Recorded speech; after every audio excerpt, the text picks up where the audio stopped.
Boa noite, meus irmãos. Nós agradecemos a Deus, sobretudo, pela oportunidade que temos nesta noite estudarmos este Evangelho que nos chega à luz do Espiritismo, para que consigamos ter material íntimo para reflexões mais aprofundadas sobre a nossa caminhada sobre a Terra. É muito importante que o conhecimento banhe os nossos corações, para que nós tenhamos sempre motivos para parar, pensar, meditar antes de agir, orar, pedindo que Deus abençoe as consequências dos atos decididos, mas sempre atentos à grande responsabilidade que todos temos diante da própria consciência como filhos de Deus. O tema, a missão inteligente do homem, a missão do homem inteligente na Terra, se encontra no capítulo 7 do Evangelho segundo o Espiritismo, cujo tema central é bem-aventurados os pobres de espírito. Algumas pessoas, quando entram em contato com essa máxima de Jesus, confundem um pouco o seu sentido.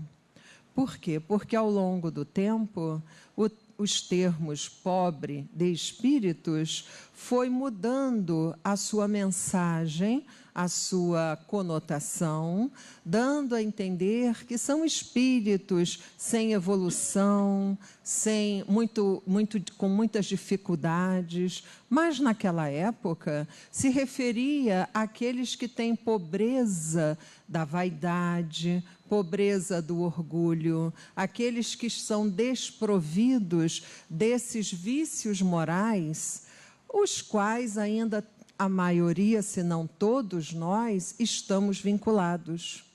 Então, quando nós lemos esse capítulo, que é o capítulo 7 do Evangelho, segundo o Espiritismo, muitos olham e falam, eu nem vou ler porque, nossa, vai se referir às dificuldades humanas, mas, no entanto, nós nos surpreendemos.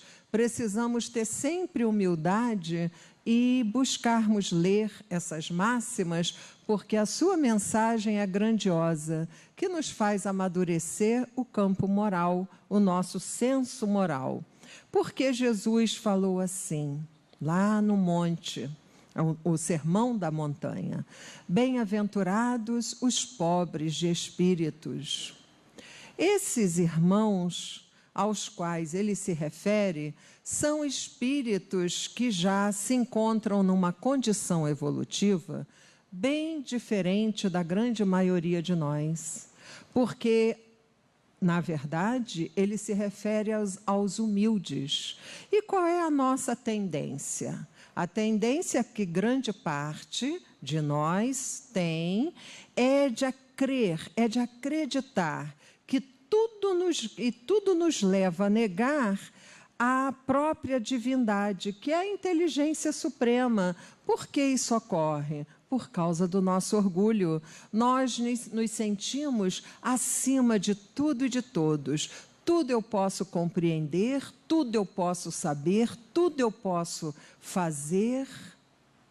Isso é um equívoco da nossa parte, porque quando nós temos a oportunidade reencarnatória de exercer uma função, seja ela no campo profissional, seja ela na família, nós acabamos demonstrando as nossas dificuldades no campo do orgulho e do egoísmo.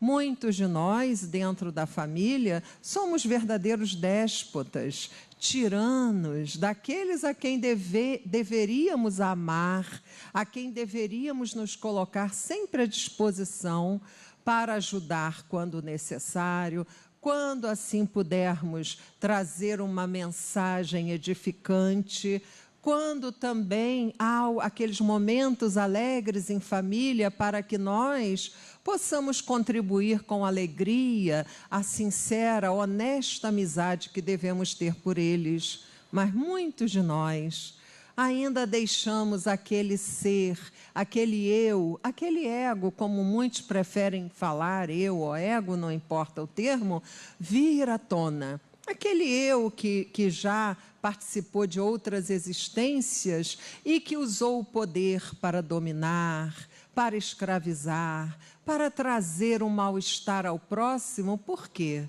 Porque se sentia superior ao outro. E nós não somos superiores, nós somos todos filhos de Deus. Temos, sim, degraus evolutivos, mas isso é algo a conquistar ao longo das reencarnações.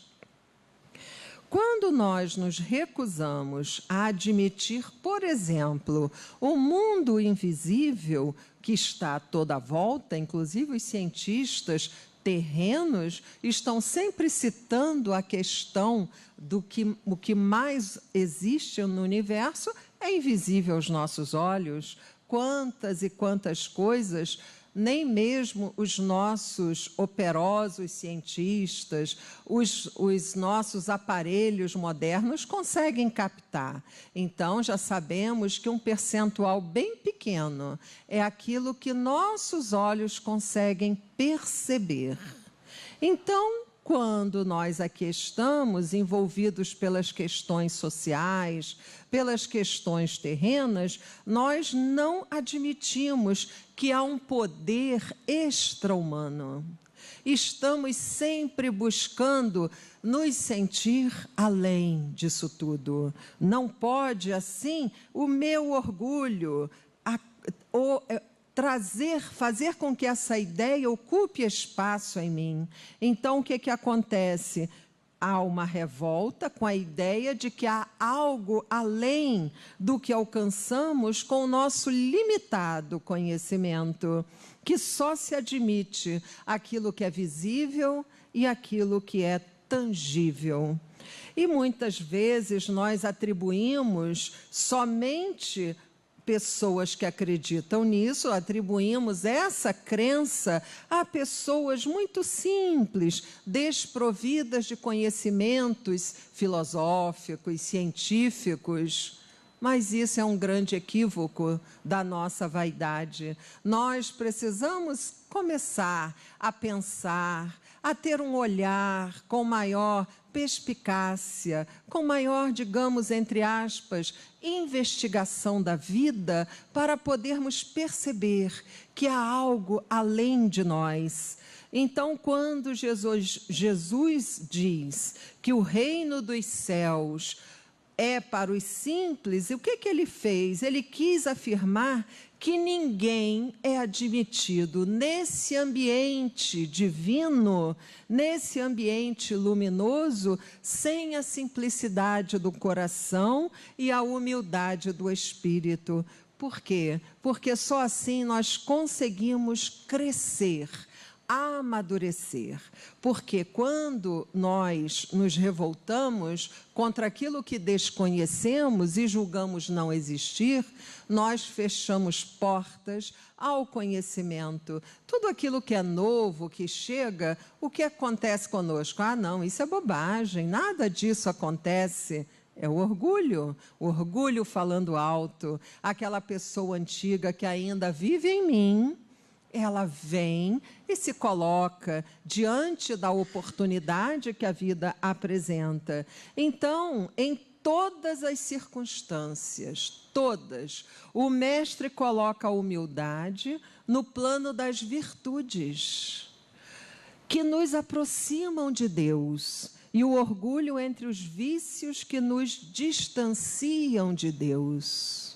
Vejamos, o tema da nossa palestra é a missão do homem inteligente na Terra. Será que não cabe hoje, com tanto progresso, mesmo no campo do pensamento religioso, do pensamento científico, de um raciocínio mais aprofundado, que hoje nos favorece muito, entendermos um pouco melhor da ciência espírita e começarmos a pensar Por que eu não devo acreditar? Só porque eu acho que aquilo não existe? Será que não cabe a mim ter um olhar mais sereno e tentar ver, sentir aquilo que de fato os grandes mestres, como o próprio maior de todos, Jesus, veio a nos ensinar? O que me impede de progredir? Não será justamente a viciação do orgulho que ainda habita em mim? É um caso a se pensar. É preciso que nós, encarnados e desencarnados, comecemos a nos olhar, a nos perceber. Nosso Senhor, Ele colocou essa condição essencial da construção do reino que é em nossos corações. Esse reino não está fora, não está além de nós. Esse reino precisa ser construído dentro de nós. É dentro de nós que o céu deve ser arquitetado, edificado. Quando nós alcançamos essa condição, estejamos onde estivermos, em que plano dimensional nos colocar, nós estaremos numa posição incorruptível. É claro que isso é uma meta evolutiva. A maioria de nós temos muitas dificuldades, ainda sentimos atraídos, tentados a agir como sempre agimos ao longo dos milênios, das eras, que nem sequer sabemos quanto tempo nós já estamos nessa caminhada evolutiva. Mas é muito importante entender que essa pretensão de superioridade, de infalibilidade, né, de ser infalível, é preciso que nós olhemos e busquemos transformar. Não é analisar aquilo e pensar assim, ou seja, não é nem analisar, é olhar e pensar, nossa, como eu estou ainda tão pequena. Devemos sair um pouquinho desses desculpismos, porque nós estamos o tempo todo como se estivéssemos nos justificando diante de nós mesmos, porque do próximo ele também tem um mundo dele a resolver. Não, devemos olhar e pensar, poxa, estamos no ano de 2026 após o Cristo. 2026, a humanidade tem contato com a sua sabedoria.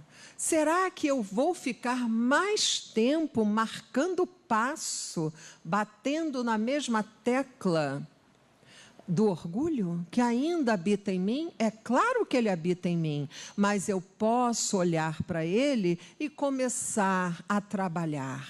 Ninguém muda de uma hora para outra, sabemos disso.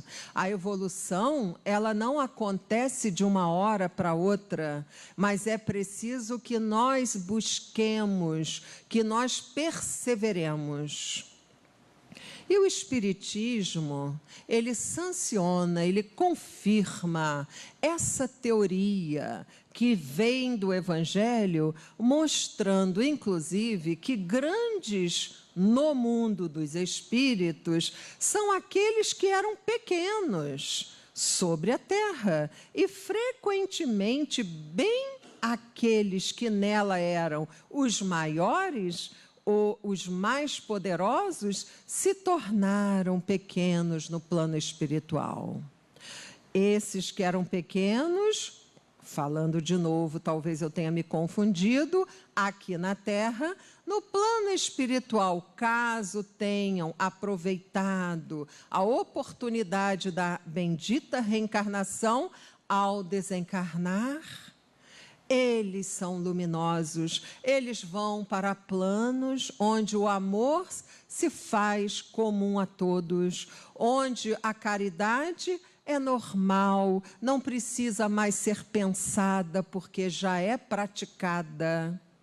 Enquanto outros que aqui exerceram poder imenso, em todos os ambientes sociais, caso não tenham usado da humildade, caso não tenha percebido que há uma distância enorme entre ele e a bondade, e ao invés de usar com inteligência a oportunidade de praticar o bem, pois está tendo a chance de ajudar a muitos, eles se comprometem porque se iludem, fantasiam a sua condição. E aí eles praticam o mal em favor de si mesmo, porque eles é que irão responder por isso.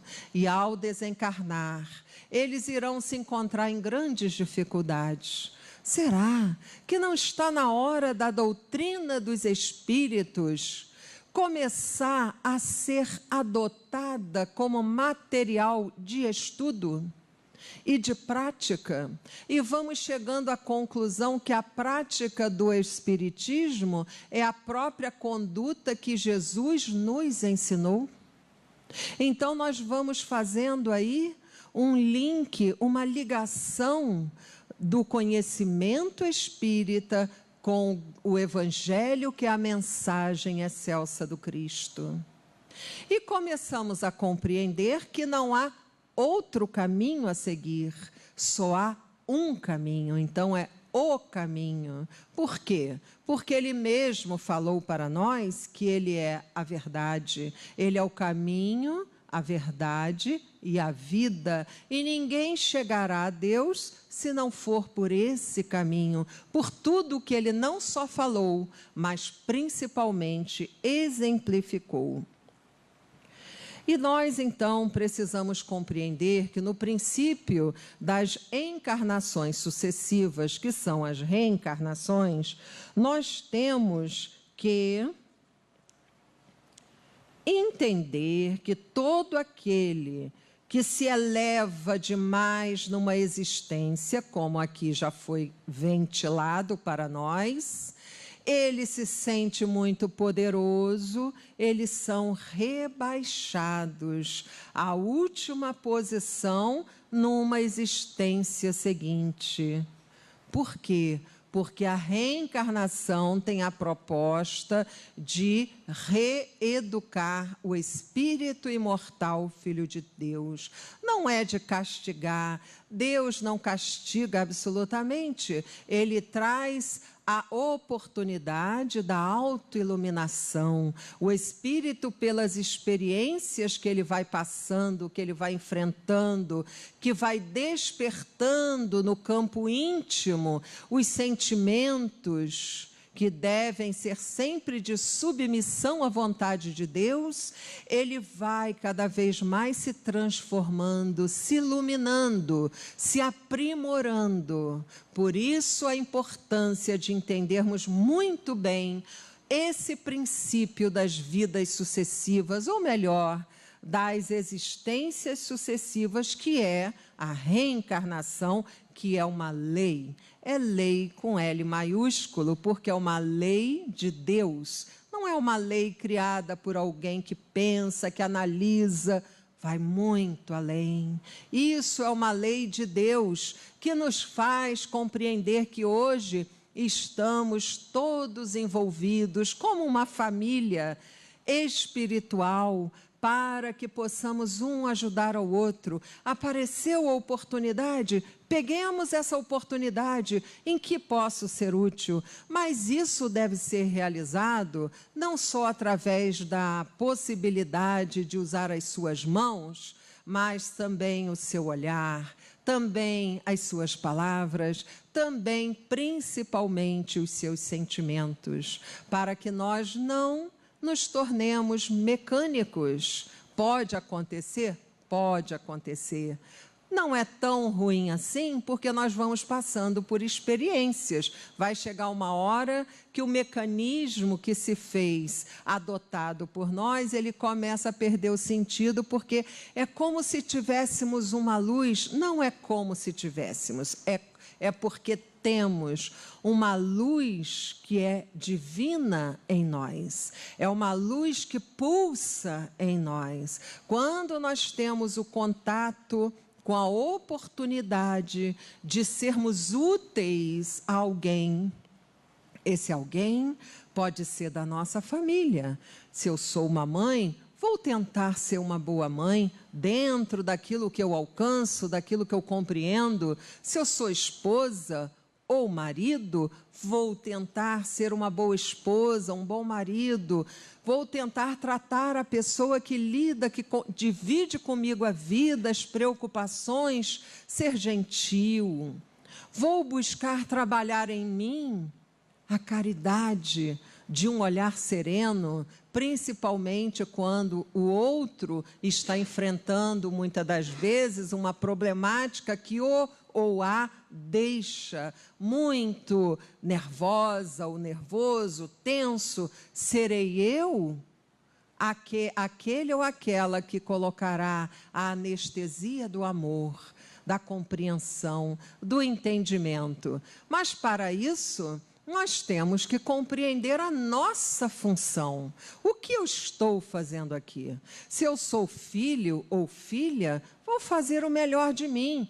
Talvez não seja o melhor daquele outro, daquela outra, porque cada um tem a sua evolução, mas tem que ser o meu melhor, o seu melhor. Fazer o possível para aliviar toda e qualquer dor, através de uma conversa edificante, de uma prece silenciosa.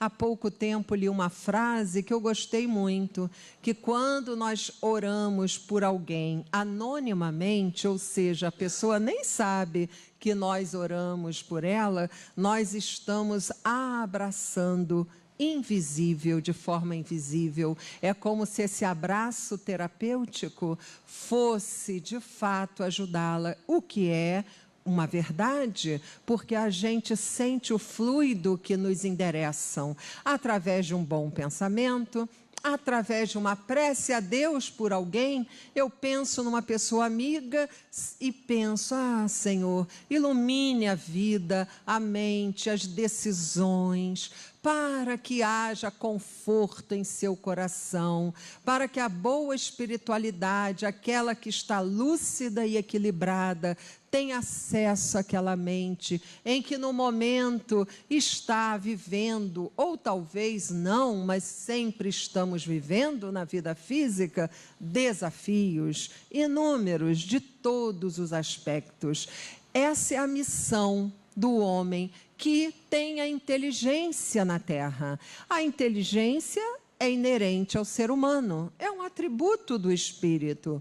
Mas sabemos bem que a inteligência pode ser usada para distrair alguém da verdade, para levar uma notícia equivocada, que hoje nós chamamos de fake news, para atrapalhar, às vezes, a caminhada daquele, tirando a esperança, levando uma mensagem em que esse que está buscando seguir o seu caminho se sinta enfraquecido, porque foi emitido um fluido. Pela inteligência que temos todos, podemos impedir, podemos embaraçar a caminhada de alguém, de um grupo, de uma família. Vejamos o compromisso que nós começamos a ter com a própria consciência. Terei que responder por isso, não tenhamos dúvida. Tudo que eu emito, volta. Se for bom, volta o bem. Às vezes, no momento que mais precisamos, volta aqueles fluidos sadios que talvez lá atrás eu tenha trabalhado para isso. Ou volta aquele fluido como um dardo que penetra na minha intimidade, porque um dia eu emiti aquele dardo fluídico, por inveja, por ciúme, porque não consigo fazer igual, etc, etc. São as dificuldades ainda da nossa fase humana. Mas é preciso ascender. É preciso que nós olhemos, observemos, examinemos a nossa ação e começamos a nos perguntar: Jesus aprova? Se ele tivesse aqui, porque está sempre ao meu lado, ele iria olhar para mim com um olhar de aprovação ou ele iria olhar com misericórdia, pensando: ah, minha irmã, evita mais uma queda. Então, meus irmãos, devemos lembrar que Jesus é aquele convidado frequente em nossas vidas. É aquele hóspede sagrado que está sempre conosco em nossas conversações, em nossos pensamentos. Ele é o nosso mestre, o guia e modelo, porque muitas vezes nós achamos: Jesus nem lembra de mim, Jesus está longe, já ouvi muito isso. Deus nem está preocupado. Não é nada disso. O magnetismo puro, o magnetismo sereno, bendito de Jesus, em nome de Deus, ele banha toda a terra, toda a natureza, todos os homens, tudo. Ele não só está em volta, como está dentro. Sabe exatamente a intenção que temos ao nos aproximar de alguém. Ao pensar, quando pensamos em alguém. Ele sabe o que nós podemos fazer. E ele confia em nós, porque sabe que nós somos espíritos imortais, estamos caminhando num ritmo talvez ainda lento, outros mais adiantados, cada um está no seu passo, mas ele confia e sabe que nós iremos vencer. Então, nós não devemos procurar, segundo o Evangelho, de acordo com o Espiritismo, nós não devemos procurar o primeiro lugar sobre a terra, nem nos colocarmos acima dos outros, se não queremos ser obrigados a descer. Procurai, fala aqui o nosso grande mestre, procurai, ao contrário, o mais humilde e o mais modesto, porque Deus saberá vos dar um lugar mais elevado no céu, se o merecerdes. Então, essas palavras imortais, elas devem e fazem isso, penetrar em nós e nos trazer até uma certa curiosidade sadia, no sentido de o que exatamente ele quis nos dizer. Como eu vou procurar o lugar menos destacado? É aquele que faz o bem, por exemplo, sem fazer alarde. É aquele que ajuda com o pensamento, emitindo luz. É aquele que ora pelos amigos, pelos irmãos, pela família, pela humanidade, pelos espíritos sofredores, que precisam da oração. Porque, segundo a doutrina dos espíritos, a força da oração, que ainda é mal compreendida por nós, ela sensibiliza o coração daquele que muitas das vezes se encontra numa dimensão cujo sofrimento é atroz. E no momento que alguém lembra dele, ou que alguém ora, mas pensando naqueles que sofrem, eles recebem aquele fluido e se sensibilizam. E é uma oportunidade de se arrependerem do mal feito. Vejamos que beleza. Os fluidos nos quais estamos mergulhados. O fluido cósmico universal, que é a matéria-prima de tudo e de todos, e que Deus permite que o nosso pensamento viaje a uma velocidade muito maior que a da luz, para chegar naquele endereço, naquele coração, ou naquele reino, naqueles que estão sofrendo, naquele que nós, às vezes, pensamos, meu Deus, se eu estivesse naquele lugar, eu gostaria tanto que alguém orasse, me mandasse um pensamento de alento, de esperança. Mas aí a gente vai para Jesus, e Jesus fala, faça ao outro aquilo que gostarias que fizesse a ti. Opa, então essa é a norma. Se eu gostaria, se eu tivesse naquele momento, naquele ambiente, como eu gostaria que alguém lembrasse daquela sofredora que por invigilância quedou-se moralmente, e alguém por caridade orou e pediu a Deus para que os fluidos associados às mentes sadias e equilibradas dos espíritos amigos e devotados se unissem e derramasse aquela chuva de luzes, de fluidos luminosos sobre aqueles que lá se encontram, sofridos, desesperados. Devemos sim, meus irmãos, lembrar disso. Nada vai nos acontecer de mal. Se nós, minha mãe falava, se nós estamos com Deus, quem será contra nós? Então devemos orar, pensar nas crianças, naquelas cujos pais estão distraídos, que ainda não encontraram em si a função que deve exercer com responsabilidade, que deve ter muita proteção.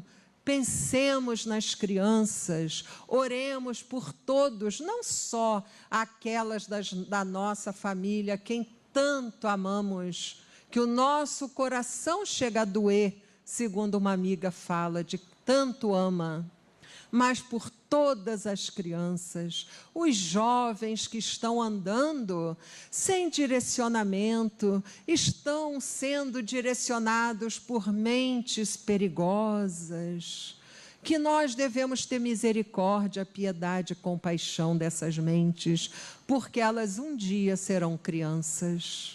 Um dia estarão necessitadas do amparo de instituições, de corações amigos. Então, meus irmãos, façamos a nossa parte. Então, quando nós lemos sobre essas questões de bem-aventurados, os pobres de espírito, entendamos que ele se refere à simplicidade, àqueles que são simples de coração.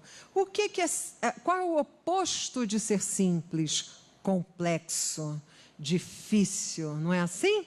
A gente pensa, nossa, essa situação é tão complexa.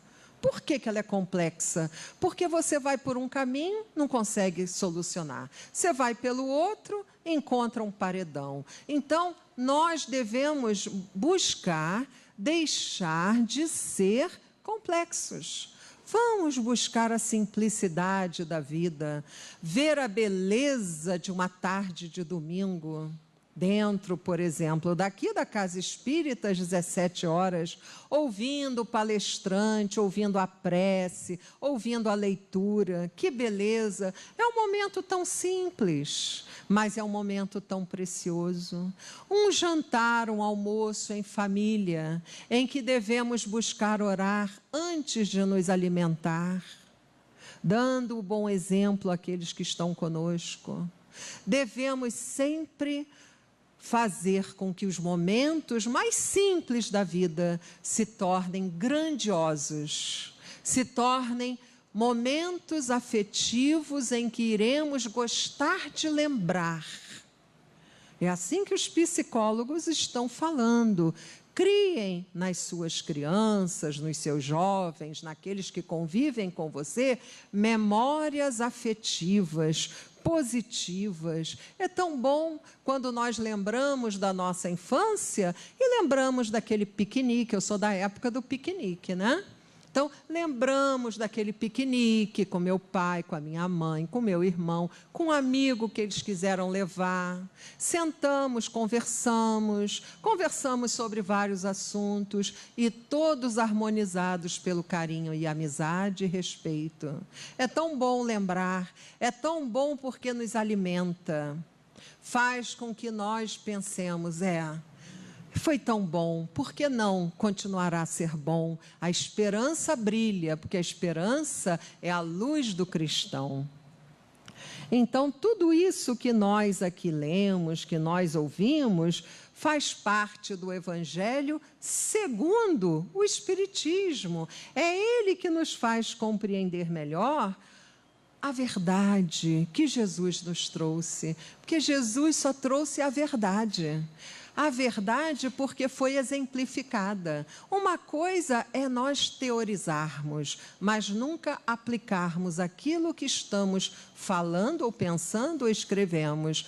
Outra coisa é quando nós aplicamos e temos a convicção, porque vemos o resultado. Cria-se a convicção. Então, o estudo é muito importante, porque o estudo faz com que nós possamos reflexionar, faz com que nós nos unamos àqueles que também se interessam por esses temas. Há tantas coisas na Terra, na nossa sociedade, que faz com que muitos amigos e irmãos que estão indo por um caminho tão bom, de repente, o eu do passado retorna porque algo fez, usar um termo aqui, detonar aquilo. É como álcool, né? A pessoa nunca bebe, mas se ela tiver em si aquele gene, é o primeiro golinho que ela der, ela não quer mais parar. Por quê? Porque dispara. É algo que estava escondidinho para você educar. Não mexe com aquilo, vai educando. Quando você sair, você vai sair mais forte. Você vai se sair melhor. Na próxima encarnação, você terá mais resistência. Assim é em tudo. É numa palavra. Hoje, muito em moda, o palavrão, cujo magnetismo é danoso, é cruel. É tão triste quando alguém só fala com as pessoas usando vários palavrões. Antes, algum tempo atrás, a gente falava, nossa, chega a doer o ouvido. Mas por quê? Não é que doa, é a vibração. Porque a palavra, ela leva a vibração. Quando você olha para alguém e emite um som que configura numa palavra, num termo da língua portuguesa, que traz uma memória boa, afetiva, que traz o exemplo de alguém que fez bem ao planeta, ou a uma comunidade, ou a uma família, ou a nós mesmos, quando essa palavra é emitida, a pessoa escuta aquilo, e quem tem a sensibilidade vê a luz penetrar. Do contrário, não tem luz, é escuro. Pode até trazer alguns males físicos, dores estomacais, principalmente para quem usa. Então, é importante saber disso, isso é conhecimento. Se nós começarmos a acessar o conhecimento, ele é tão motivador que nós queremos sempre aprender mais. A gente fala, nossa, isso é muito interessante, porque eu estou ficando mais consciente, eu estou cada vez entendendo melhor o que eu falo, o que eu penso, o que eu faço, como analisar, como fazer para ajudar. Então, isso é estimulante. O conhecimento do Espiritismo, que chamam a ciência do infinito, porque nunca acaba, é algo extraordinário. É algo que chega para nós e começa a nos fazer melhor, porque nós começamos a entender que nós não vamos enganar a nós mesmos. muito menos a Deus, a Jesus e aos espíritos amigos responsáveis por nós. Então, nós começamos a entender que é preciso pôr em prática, devagar.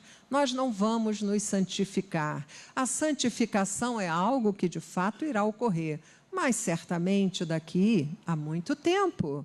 Não devemos nem nos preocupar com isso, mas que sejamos um pouco melhor hoje do que fomos ontem. Se ontem eu fiz algo que hoje eu entendo que merece uma reprovação da minha parte, hoje eu penso, não, hoje eu vou tentar me educar. Hoje eu não vou fazer daquela maneira.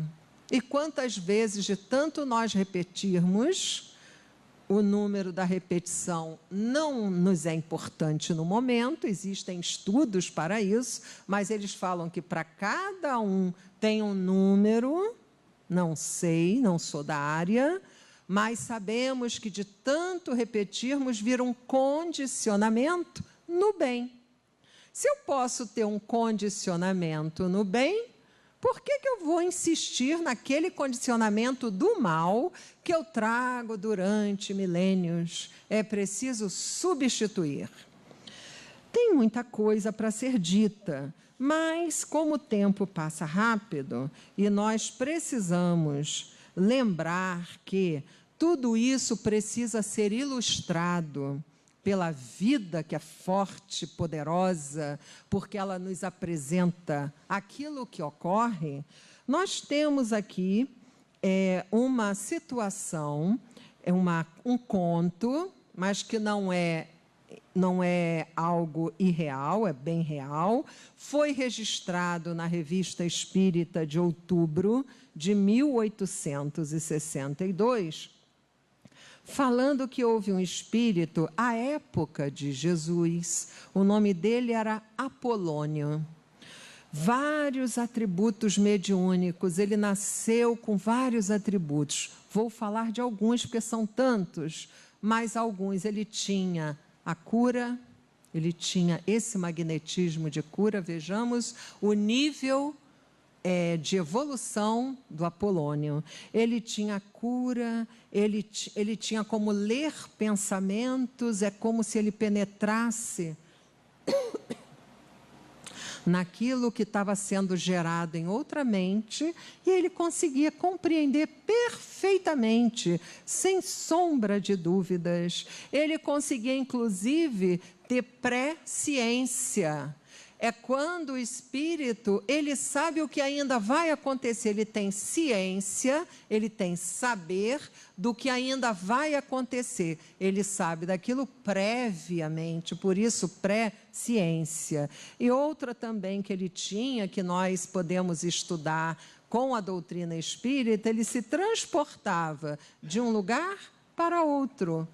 Nós temos isso na literatura espírita, com facilidade iremos encontrar São Vicente de Paulo e muitos outros que faziam. E aqui, próximo a nós, é mais recente, 1800 e alguma coisa, o senhor Eurípides Barçanufo também fazia o transporte, né? Ele ia no local e lá resolvia, ajudava. Tem várias histórias contadas na literatura espírita que precisamos acessar. Então, o Apolônio tinha tudo isso. O pai dele era muito rico, muito rico. E ele, então, ao desencarnar, ele deixou uma grande fortuna para ele. Mas ele, muito sábio, ele pensou em dividir aquela fortuna, que seria só dele, porque ele era filho único. Ele pensou em dividir com os parentes. Ele pensou, para que eu quero tanto dinheiro? Eu vou dividir com os meus parentes e vou reservar uma pequena parte para que eu possa sobreviver bem e poder fazer aquilo que eu preciso fazer. Então, ele agiu como um sábio, Por quê que ele fez isso? Porque ele achava que ele poderia se contentar com pouco. Ele não precisava de supérfluos, ele precisava daquilo que ele achava que seria interessante para a sua saúde, para o seu saber, para a sua viagem, que ele era um grego e naquela época andava-se muito, né? Então ele recolheu a parte que ele achava interessante. O restante ele dividiu entre os seus familiares. Então, esse irmão, ele escreveu uma carta a um amigo. Esse amigo se chamava Eufrates. E o Eufrates era um homem riquíssimo, riquíssimo. E ele então perguntou a esse amigo rico dele, que morava bem longe, mas ele enviou lá, à sua maneira, a sua carta, digamos assim. E ele perguntou ao amigo, foi até antes dele dividir a sua fortuna, ele perguntou para confirmar, porque ele nunca tinha passado pela experiência da riqueza. Então, ele perguntou, meu amigo Eufrates, qual é a preocupação? Quais são as preocupações de um rico? Aí o Eufrates respondeu ao seu irmão, ao seu amigo querido, que as preocupações vinham todas da própria riqueza. Aí ele entendeu que a própria riqueza, o acúmulo de bens, de valores, iria trazer para ele muitas preocupações, e era o que menos ele queria. Não interessava a Apolônio ter preocupações, ele queria apenas ser útil naquela sociedade em que ele vivia, com as suas condições mediúnicas para ajudar. Em contrapartida, no livro O Céu e o Inferno, que foi codificado por Allan Kardec, aqui nos traz a história de um espírito chamado sofredor. O que é um espírito sofredor? É sempre bom a gente saber, né? Porque às vezes nós ficamos assim, eu não quero nenhum espírito sofredor perto de mim. Quem não sofre? Tem alguém aqui que não sofre? Todos aqui vivem completa felicidade? Nós somos sofredores. Mas quando é falado do espírito sofredor que já está desencarnado, isso se refere àqueles irmãos que, durante a sua encarnação ou suas encarnações, ele se apegou a questões materiais. Ele usou muito mal a sua inteligência, ele teve quedas morais, ele não considerou que ele era um espírito imortal. Ele só pensava naquele momento, no momento atual em que ele ali se encontrava. Então, ele só queria se satisfazer.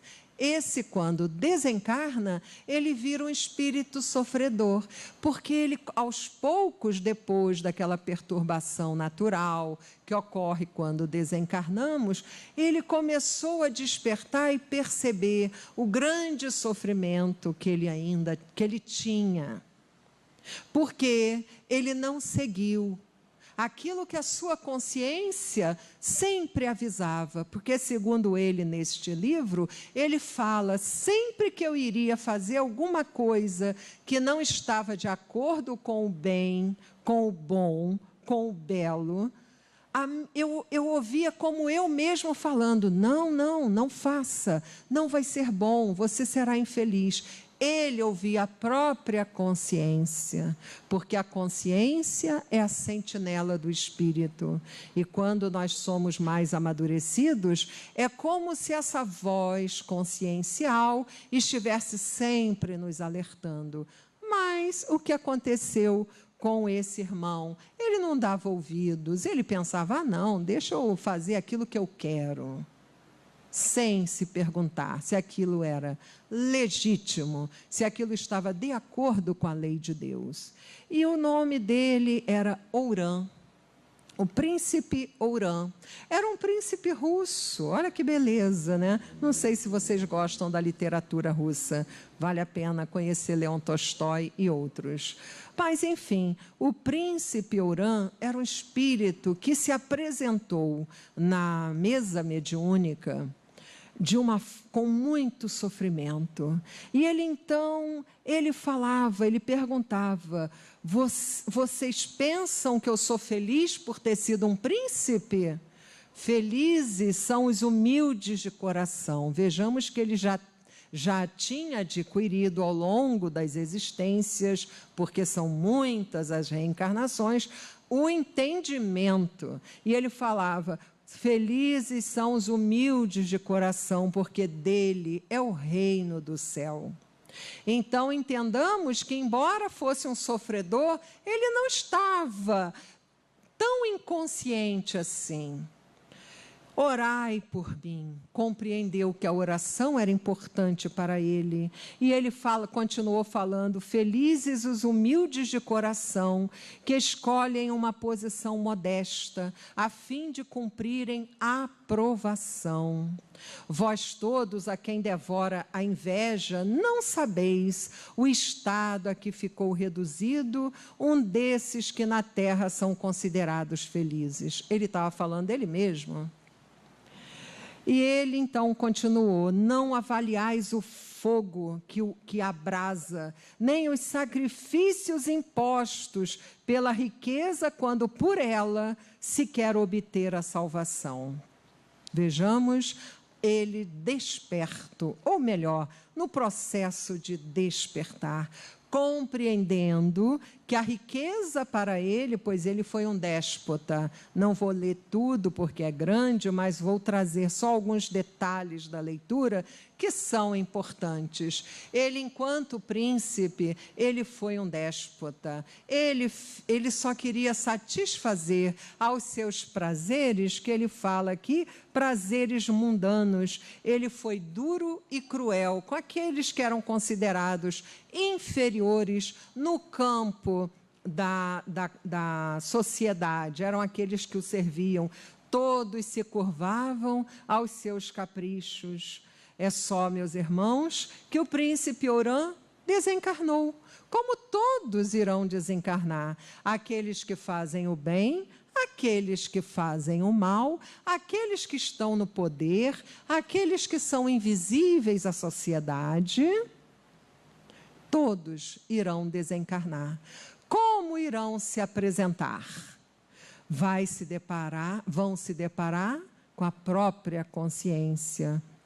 Então, ele aqui continua falando que, liberto da matéria, o sentimento moral aumentou-se. Ele começou a entender melhor tudo aquilo que ele fez, que ele realizou, pelas circunstâncias que o envolveu. De tudo quanto as cruéis sensações físicas tinham de horrível. Porque o espírito, ainda muito apegado à matéria, embora esteja fora do invólucro corpóreo, que é o corpo físico, ele sente como se na carne tivesse, é só que numa intensidade ainda maior. Então, tudo aquelas sensações horríveis, ele continuava sentindo, embora estivesse desencarnado. E ele falou que viveu na época de Marco Aurélio, o poder de Roma. Ele não foi Marco Aurélio, foi num período que eu estou aqui me referindo.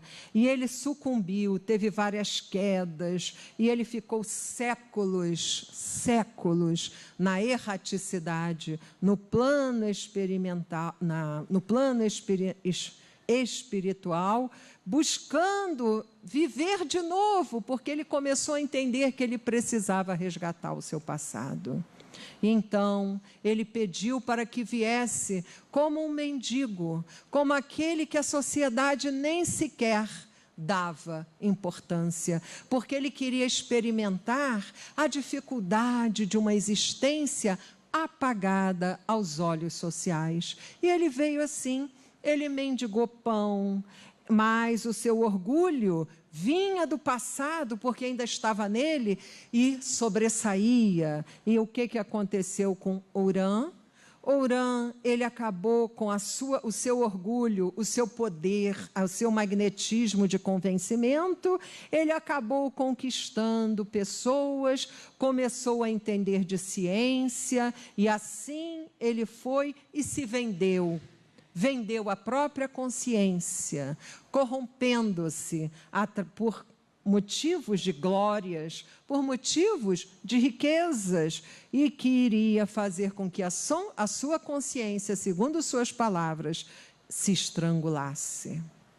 Vejamos, são fortes as palavras, mas é devido aos sentimentos que ele traduzia. Então, se vocês quiserem, em casa, com calma, o livro é esse, Entre o Céu e a Terra, Allan Kardec, na segunda parte, capítulo 4, Espíritos Sofredores, para vermos o que aconteceu com Hurã. Certamente hoje, o príncipe Hurã, que hoje é Hurã, para nós, está bem melhor, porque isso ocorreu no ano de 1800 e pouco. Se ele aproveitou as outras reencarnações, sem dúvida, ele agora está melhor do que foi antes, porque ele já estava começando a compreender que somente a simplicidade e a humildade são os caminhos básicos, essenciais para conquistarmos as outras virtudes. Então, é isso que o homem inteligente